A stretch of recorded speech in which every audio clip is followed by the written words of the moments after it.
Okay,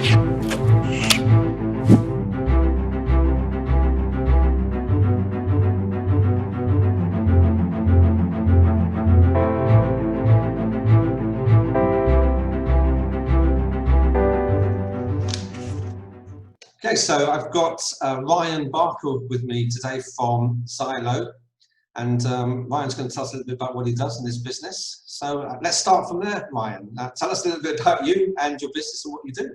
Sure. I'm Ryan Barker. I'm from Zylo. Like you said, we run clubs for kids. So we help kids to develop in their confidence and their self-belief, and we do that through the performing arts.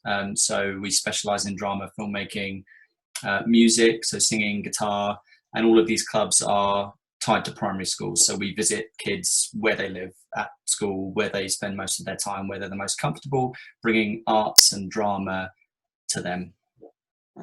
How long have you been doing that, Ryan? So October will mark our 10th year. Wow. So I've been doing it since I was 23. I'm 33 now. So yeah, long. Well, to me, it feels like a long time. And what is it that got you into it in the first place? I became interested in drama when I was 6. I think weirdly I saw a choir on TV, and I told my mum and dad that I wanted to be on stage, and they found a drama club for me, so I went to that. Then I joined another, and I realised that I kind of had 2 lives: my school life, where all of my friends were sporty and I wasn't at all, and then my kind of out of school life, where it was drama and art and music and all that kind of stuff. And then I discovered filmmaking as well as I went on, which we've also incorporated into the company. So that sort of led me to what we do now, because the nature of me having those 2 lives, it didn't seem like in school I was totally myself, or out school I was totally myself. And the idea was to bring those 2 things together and offer children the drama, the music at school. Because even now, even however many years later, the schools, there just isn't that much going on in terms of art and drama, and where there is, it's inconsistent. So you might have one school that does it really well, one school that doesn't. So we wanted to bring in some consistency and offer that within schools. That's interesting. So who really is your target audience? Is it the school? Is it the children? Is it the parents? It's all 3.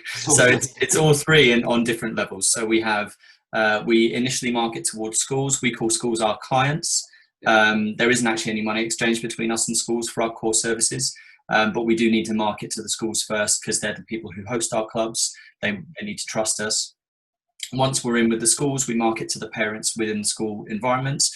That's twofold. One is that we market outside of school, because we need people to be aware of who we are and what we do, and just generally have a sense of Zylo as a company. And then within the school, we direct our marketing to the parents, and then to the kids. So then it's a case of, we go in for an assembly, kids, look at how amazing this is going to be. So we have kind of a 3-tier marketing plan when it comes to actually setting up clubs, although the bulk of our marketing is directed towards schools. So when I talk about marketing with the businesses that I work with, we always start with the point of, what's the benefit for the end user? Now you've identified 3 end users, so let's just quickly rattle through them, shall we? So what's the benefit, would you say, to the schools? So to the schools, it looks better to the parents, because they're offering a wider range of opportunities for the children, and that can look attractive to parents. It's good for Ofsted. Ofsted, especially now, are requiring that schools put together programs and opportunities for children that are outside of the regular curriculum, and that specifically help them to discover new things, is the quote. So we fit very well into that. And we're just if I do say so myself, in terms of companies that work with schools running clubs, we're very well organized. We offer a kind of no problem, all boxes ticked solution, so the advantage to schools for us is that we're offering something that they can't offer themselves. They look good to Ofsted and parents, and we're ticking all of the boxes. Yeah, very important for schools. I can understand that. What about the parents? What's the benefit for the parents?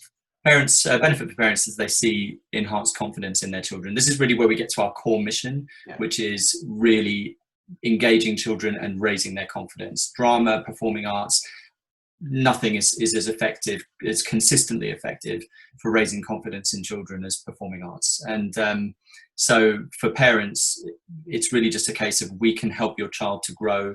We can help your child to be more confident, to believe in themselves. And I mean, that for any parent, that's a valuable proposition.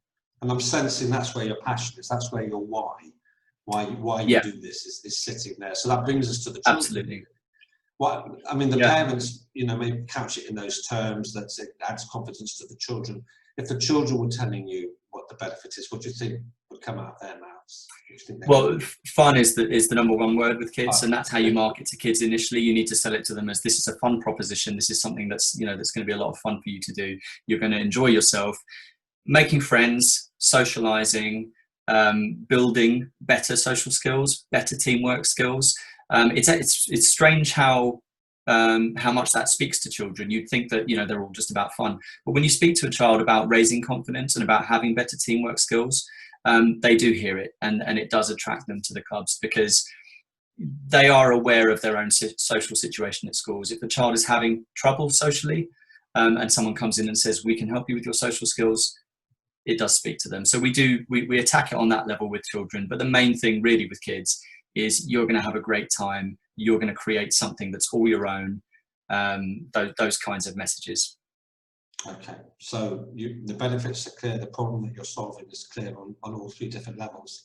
But it is a business. So if you could go back to the earlier version of you when you were starting out, say 10 years ago, well, not say 10 years ago, it was 10 years ago.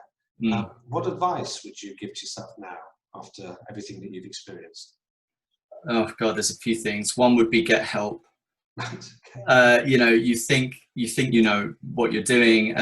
I was a very slow kind of developer at the beginning, in terms of discovering, oh, I need this, and oh, I haven't ticked that box, or oh, I haven't done this, and I should probably think about that. And I think having someone at the beginning who could have given me that checklist, or drip fed me the kind of route to getting to where I needed to be at the beginning, would have been really, really useful. That's definitely one thing. Another thing is, invest in your vision. If you believe in what you're doing, don't always go for the cheapest thing. I often kind of went for the very, very cheapest design, or the very cheapest this. It was very, very frugal about not spending any money. But get to the point quickly where you can think about it as a return on investment, and invest in yourself. If something's worth spending money on, spend a little bit more on it. Don't be afraid to spend that money if it's going to get your business to where it needs to be. And I think I was a little bit too shy about that right at the start. I think that's quite a common experience for people when they're starting out their business. They look at their pockets and they think, well, actually, you've got to keep keep expenses down as much as possible. But you're absolutely right. If you back your business and you back your idea, it's like growing a pension pot, isn't it? You've got to put the investment in at the front end. And as you keep going, you start to think about money in a different way anyway, because money becomes about timing, not just about what's in the bank. It's all about timing. And the quicker you get your mindset into that place, the faster you can grow. Yeah, let's explore that a minute. What precisely do you mean that money's about timing? I didn't understand cash flow when I started. I didn't understand. It was all about money in the bank right now, and what can I spend? I was thinking about it as a person who had come from working at a business where I was trading my money for my time for money. Yes. I get this much per week, but I hadn't quite clicked yet that running a business isn't the same thing. And sometimes you have to spend money that isn't yours, borrow money. Sometimes you have more money than you think you do, or you have less money than you think you do. It's all about understanding the flow where you are, what's coming in, what's going to be coming in, when it's going to come in. Yeah. And that ties back to your investment earlier, because obviously money's flowing out when you're investing in your marketing, or if you're investing in coaching, or if you're investing in training, or whatever it happens to be. But then that's going to generate the flow of money coming back again the other way. Return on investment. That's, if something's going to make you more money than you're spending on it. Yeah. So you've got some, fairly wise words to your younger self. What message would you have for fellow business owners who've perhaps been in sort of same length of time as you now, maybe 10 years, business isn't really going anywhere, it's okay, it's solid, it's steady? Got any advice for them?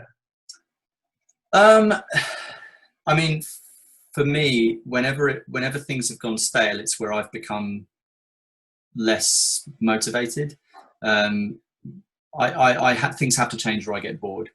I think my advice to anyone who's been in business for a fair amount of time in a single business is it's important to take a third person perspective on your business. Try to look at it from outside. If you're having trouble doing that, involve someone else, ask someone else, work with someone else to just have a look at the business from outside, because at that point you can start to think, what can I do better? What can I change? What can I add? What can I improve? For me, I'm an ideas guy, so I'm always trying to think of new ideas and new ways of doing things. That's what's kept me interested this long. That's what's kept things feeling fresh this long. I mean, the business has consistently been different throughout those 10 years, always changing. My advice would be, don't let things stagnate. Don't stay the same. Find new ways of doing things, innovate. Well, actually, that's a good link to my last question, really, and that would be, what's the future for Zylo? What are your plans? Everything right now it's all about automation for Zylo. So I'm investing a lot of money in developing our technologies to support automation. We have a proprietary system in place that manages our bookings and all that kind of stuff. Right now, there are elements of that have to be manually maintained and actioned. And a lot of that stuff is being updated to be automated, so that we can take on more business with less man hours, whilst maintaining a super high level of quality. And actually, a lot of the automation we're doing is making parts of the business less robotic, I think, and actually more personal. As weird as that sounds, we're going automation, making things more personal. But that's the angle that I'm taking on it. That's where we are at the moment, and that's going to enable us to grow quickly once those things are in place. I'm sure, right. Well, that's been very interesting, Ryan, actually, to hear your views, your advice to yourself, and your insights on what it takes to grow a business. So we wish you well for the future, and it's going to be interesting to watch your growth and see how your business adapts to what's obviously a very changing environment. Always has been in the education sector. So I wish you the very best for the future, and thank you for your time today. Thank you, Gavin.